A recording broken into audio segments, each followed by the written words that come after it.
Thank God you're here. I need help carving all these pumpkins for the sorority Halloween bash. How's this one look? This place takes Halloween very seriously, and as events head, it's my job to make sure everything goes perfectly. When I was elected, I thought this job would be a lot more fun and a lot less work. Kappa Kappa DIE has got the reputation for holding the best parties, but also the record for the most members brutally and violently killed. In fact, the last events head here at Kappa came to a grisly end. Her name was Stacie. Stacie was the best events head Kappa had ever seen. She was fun, organised, and her dad owned a party supply store, so she could get decorations like super cheap. The only thing Stacie enjoyed more than a good party was having lots and lots of premarital sex.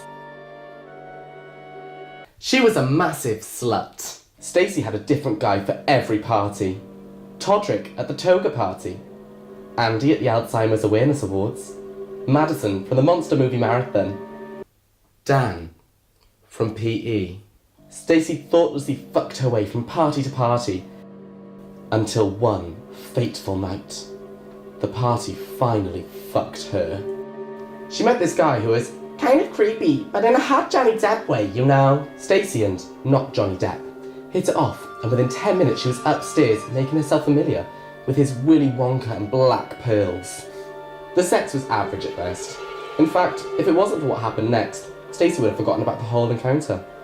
As Stacie was putting her skirt back on, not Johnny Depp casually says, "So, I should probably let you know that since we had, sex, you know, now you're cursed with this, malevolent demonic entity that will follow you through your life and kill you if it gets you and stuff."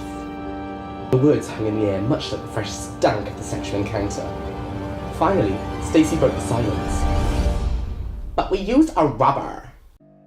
Stacie left the party, partly because she was weirded out by the whole demonic entity thing, and partly because she wanted to get junk food and pass out watching Gilmore Girls. She couldn't shake the ooky feeling she had. Even the 2 burgers and cheese fries she ate on the way home didn't help.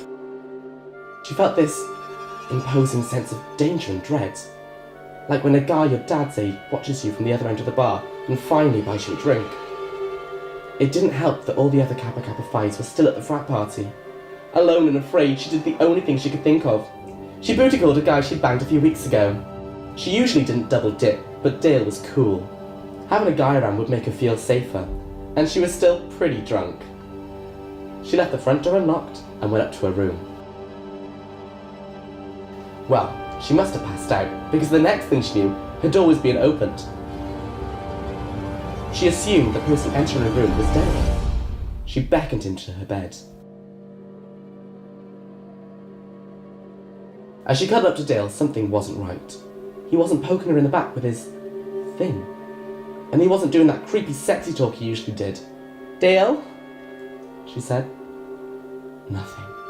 With a combination of the darkness, her being half asleep, and still pretty drunk, she'd forgotten that Dale was working bottle service at Club 28 and couldn't get there for a few hours.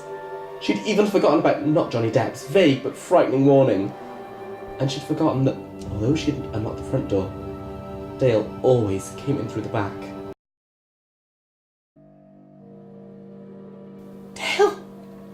Half whispering this time, she reached over to her phone to get some light on the situation. As she angled the light on what she thought was Dale, she was horrified to discover a creepy, scary, red-faced, ugly demon!